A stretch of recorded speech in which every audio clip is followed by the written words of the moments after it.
Despite the lack of social media and 24-hour news coverage, the celebrities of Hollywood's golden age were no strangers to real-life drama and scandals. From the steamy love affairs of Hollywood's elite to the mysterious deaths that left the world reeling, these stories will leave you amazed and astounded. Here are the 10 biggest golden age scandals Hollywood wants you to forget. Number 10. Fatty Arbuckle and Virginia Rappe death. Roscoe "Fatty" Arbuckle was a hugely popular star during the early days of silent film. He starred in many successful movies, including Miss Fatty's Seaside Lovers and The Baggage Smasher, and was adored by audiences across the United States. However, his fame and fortune were tragically cut short one fateful evening in 1921. On that night, Arbuckle hosted a wild party at a hotel, complete with bootlegged alcohol and rowdy guests. One of those guests was Virginia Rappe, a young actress who was aspiring to make a name for herself in Hollywood. During the party, Rappe became gravely ill and was rushed to a hospital. She died a few days later, leaving everyone stunned and devastated. The official cause of Rappe's death was peritonitis, a serious inflammation of the abdomen that is often caused by a ruptured bladder. However, rumors began to fly that Arbuckle was responsible for her death. These rumors were largely spread by Bambina Maud Delmont, a friend of Rappe's who had a reputation for extortion and fraud in Hollywood circles. Delmont claimed that Arbuckle had raped Rappe and caused her fatal injuries. Arbuckle was arrested and charged with manslaughter, and the press eagerly jumped on the story. They ran sensational headlines that accused Arbuckle of heinous crimes, including violating Rappe with a Coke bottle and causing her bladder to rupture with his massive girth. The newspapers printed lurid details and speculation, often without any basis in fact, and the public quickly turned against Arbuckle. Arbuckle endured 3 trials before being cleared of the charges against him, but the damage had already been done to his career and reputation. Despite being allowed to return to the movie industry, Arbuckle struggled to regain his good name and find work in Hollywood. The scandal had tarnished his reputation so severely that even after the ban was lifted, he was largely avoided by producers and studios. Despite Arbuckle's eventual acquittal, his career was effectively over. He was blacklisted by Hollywood and struggled to find work in the years that followed. The Rappe scandal cast a dark shadow over his life, and he died in relative obscurity in 1933. Number 9. Errol Flynn and the Statutory Rape Trial. Errol Flynn was the ultimate Hollywood heartthrob way before the days of George Clooney and Brad Pitt. With his striking good looks and undeniable charm, it's no wonder he had the ladies swooning left and right. But while he was famous for his on-screen heroics, his off-screen antics were equally legendary. The man had a reputation for womanizing that was as big as his box office hits. In addition to being married 3 times and having rumored affairs with Hollywood stars Marlene Dietrich, Carole Lombard, and Tyrone Power, Errol Flynn was known for creating outrageous rumors. One of the most memorable stories about him involves him pulling out his genitalia at a Hollywood party and playing a piano solo of "You Are My Sunshine" with it. Despite all of this, Flynn also managed to have inappropriate relationships with underage girls. Despite his immense popularity and the mostly female jury swooning over him, Errol Flynn's reputation as a suave and dashing on-screen swashbuckler was seriously tarnished when he was accused of statutory rape in 1942. The highly publicized trial created a massive scandal, and although he was eventually found not guilty, the allegations of his predatory behavior towards young girls left a lasting impact on his public image. Ironically, the phrase "in like Flynn" that was used to describe one's sexual prowess was coined in reference to his womanizing ways, but now carries a disturbing connotation given his preference for underage girls. Number 8. Ingrid Bergman's illegitimate baby. Ingrid Bergman, the acclaimed Swedish actress known for her iconic roles in Casablanca and Joan of Arc, caused quite a stir when she fell in love with the Italian director Roberto Rossellini on the set of their film Stromboli. Despite both being married, they couldn't resist each other, and their affair resulted in Bergman becoming pregnant. But this scandalous news wasn't well received by the public, and Bergman's previously flawless reputation was shattered. In fact, censorship boards and religious organizations went so far as to demand a boycott of Bergman's films, and even the influential talk show host Ed Sullivan refused to have her on his show. One politician, Senator Edwin C. Johnson, went as far as to vilify Bergman as a, quote, powerful influence for evil, and Rossellini as a, quote, common love thief. After the scandalous affair with Rossellini and the public backlash, Ingrid Bergman sought refuge in Italy, where she gave birth to her son Renato, and eventually married Rossellini once they both finalized their divorces. Despite their eventual divorce in 1957, the couple did manage to have twin daughters, one of whom is the celebrated actress Isabella Rossellini. Although the scandal took a toll on Bergman's career, she made a triumphant return to Hollywood in the mid-1950s, with her role in the historical drama Anastasia. The film showcased Bergman's exceptional acting talent and earned her an Academy Award for Best Actress, which some saw as Hollywood's way of making amends for their previous treatment of the actress. It seems that even amidst the drama and controversy, Bergman's undeniable talent and charisma shone through, solidifying her status as a Hollywood icon. Number 7. Lana Turner and the Mafioso Murder. Lana Turner, the iconic pinup girl and femme fatale, was notorious for her love of marriage, having walked down the aisle 7 times in her life, including one instance of marrying the same man twice. However, it was her tumultuous relationship with small-time mobster Johnny Stompanato that caused the most scandal, sandwiched between her 4th and 5th marriages. Turner and Stompanato's romance was plagued by violent outbursts, with their arguments often turning physical. In 1957, while Turner was shooting Another Time, Another Place in England with her future James Bond co-star Sean Connery, Stompanato visited her on set and became convinced that she was having an affair with Connery. In a fit of jealous rage, he showed up on set and threatened the two actors with a gun. Luckily, the suave Scotsman was able to subdue Stompanato, and the mobster was deported back to the US with the help of Scotland Yard. The scandalous incident caused a media frenzy and further cemented Turner's reputation as a Hollywood icon with a penchant for drama. Their relationship didn't end there, though. Just a few months later, another violent argument erupted between Turner and Stompanato at her Beverly Hills home. This altercation resulted in tragedy when Turner's 14-year-old daughter Cheryl Crane, fearing for her mother's safety, intervened and fatally stabbed Stompanato. Although it was a traumatic event for the family, Cheryl was ultimately deemed to have acted in self-defense and was not charged. While such a scandal would have ended the careers of many stars, it actually had the opposite effect for Turner. Following Stompanato's death, her film Peyton Place saw a surge in ticket sales, and her 1959 movie Imitation of Life became one of the biggest box office hits of the year. Hollywood's fickleness was on full display, proving that even the most shocking scandals could have unexpected consequences. Number 6. Elizabeth Taylor and Eddie Fisher's affair. Elizabeth Taylor, the iconic screen siren, was just as famous for her love life as she was for her illustrious film career. Despite tying the knot an impressive 8 times, including twice with Richard Burton, it was her affair with crooner Eddie Fisher, father of Carrie Fisher, that truly shocked and outraged the public. Following the tragic death of her 3rd husband, film producer Mike Todd, in a plane crash in 1958, Fisher was there to console Taylor during her time of grief. However, their relationship quickly turned romantic, which would have been fine if it weren't for the fact that Fisher was already married to Taylor's close friend, Debbie Reynolds. Their scandalous affair caused a media frenzy, and Taylor was lambasted by the press for being a homewrecker.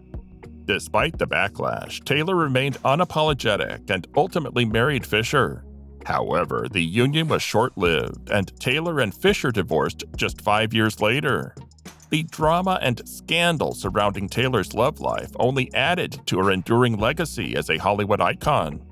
After his divorce from Reynolds was finalized, Fisher became Taylor's fourth husband. Ironically, their marriage also crumbled a few years later after Taylor fell in love with Richard Burton, her future husband for the second time, while filming Cleopatra, sparking their famously tumultuous relationship. In 1964, just 9 days after her divorce from Fisher was finalized, Taylor and Burton tied the knot for the first time. Fisher went on to marry actress and singer Connie Stevens. Despite their rocky history, Taylor and Reynolds eventually reconciled, although Reynolds famously quipped in an interview after Taylor's death that, quote, "You just had to make sure you kept your husband in the garage if she ever came to visit," end quote. Clearly, the claws were still out. Number 5. Charlie Chaplin's Teenage Brides.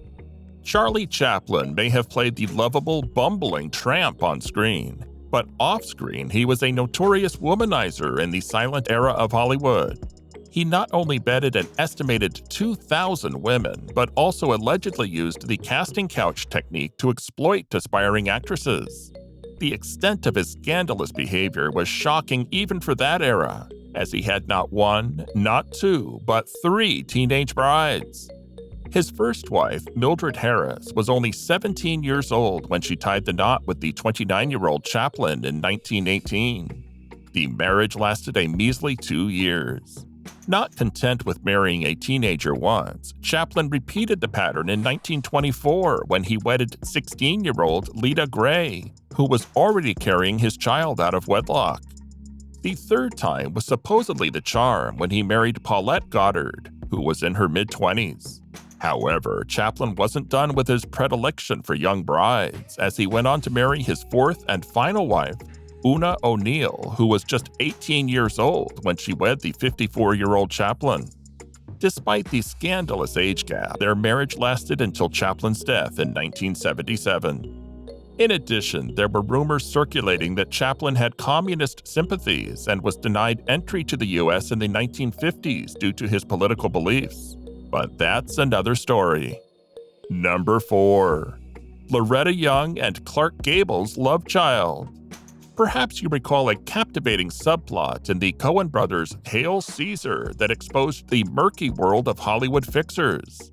Eddie Mannix, the real-life go-to guy for crisis management, came up with a cunning plan to help Scarlett Johansson's character avoid a potentially scandalous situation by arranging for her to secretly adopt her own child.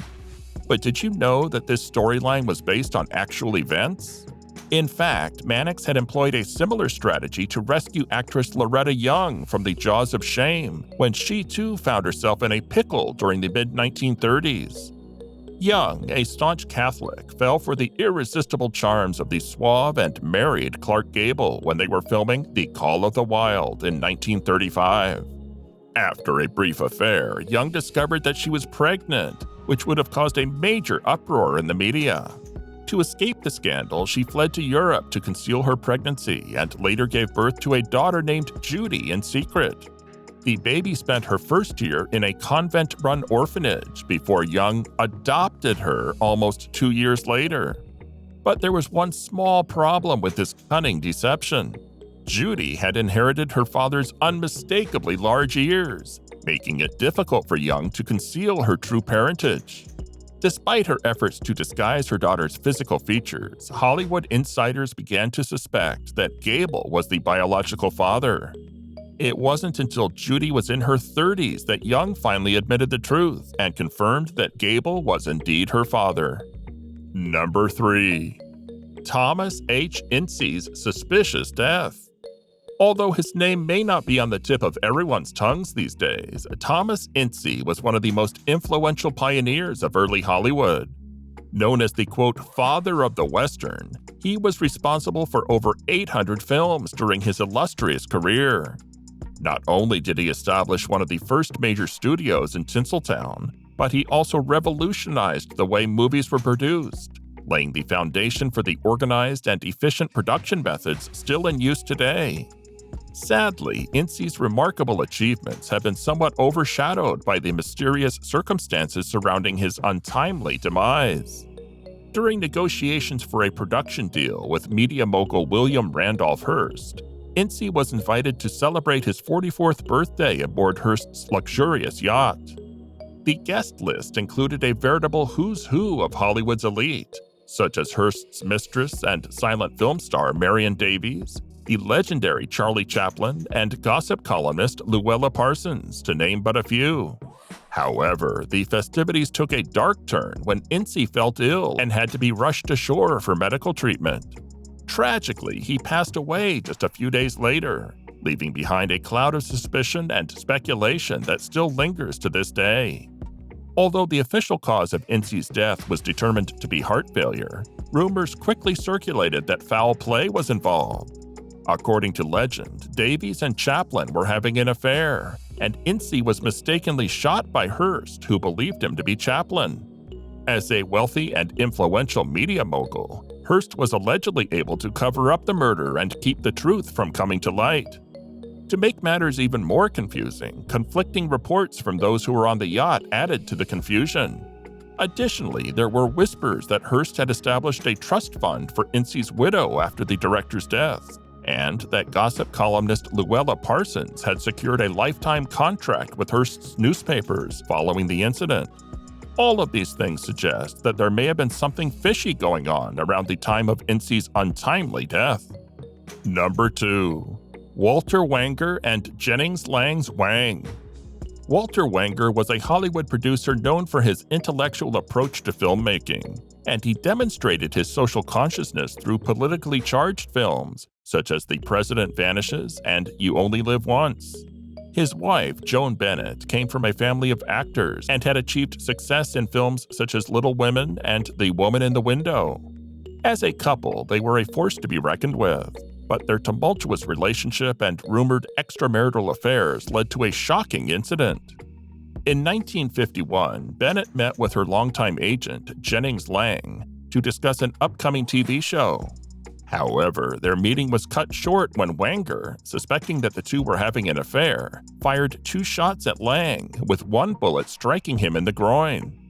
Details of the incident are somewhat murky, but according to legend, Lang's testicles bore the brunt of the bullet's impact. Despite this, Lang managed to father 3 sons, suggesting that his reproductive organs were still somewhat functional. Despite his crime, Wanger managed to get off relatively easy with just 4 months in jail thanks to the defense of temporary insanity. However, the consequences for his wife were much harsher as her career in the film industry took a nosedive after the shooting incident. In contrast, Wanger's career flourished even after serving time in prison, producing critically acclaimed films such as Riot in Cell Block 11, which drew inspiration from his personal experiences behind bars. It seems that even a shooting scandal couldn't keep this Hollywood heavyweight down. Number 1. Peg Entwistle's sad suicide. Peg Entwistle was a Welsh immigrant who had accomplished great success by her 20s.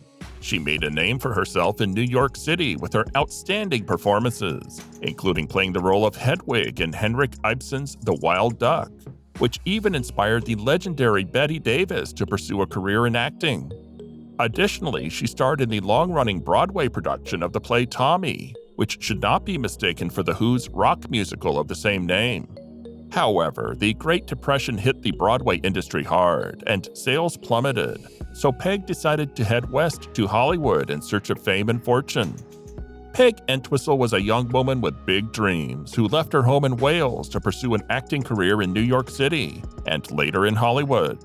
Despite her talent and hard work, she struggled to land significant roles, and her big break in the movie 13 Women turned out to be a major disappointment. Crushed by the failure and disillusioned with the cutthroat nature of the entertainment industry, she made a tragic decision. Climbing up the famous Hollywood sign, she jumped to her death from the letter H. She was only 24 years old. 2 days later, a hiker stumbled upon Peg Entwistle's lifeless body at the base of the Hollywood sign. Clutched in her hand was a suicide note that read, quote, "I am afraid I am a coward. I am sorry for everything. If I had done this a long time ago, it would have saved a lot of pain." End quote. It was a heart-wrenching conclusion to a bright star's life and a stark reminder that the dazzling exterior of Hollywood can sometimes hide a dark and lonely interior. From murder mysteries to extramarital affairs, the glamour of the Golden Age era had a dark underbelly that continues to fascinate us today. Alright, that's it for today. Thanks for watching. See you in the next video.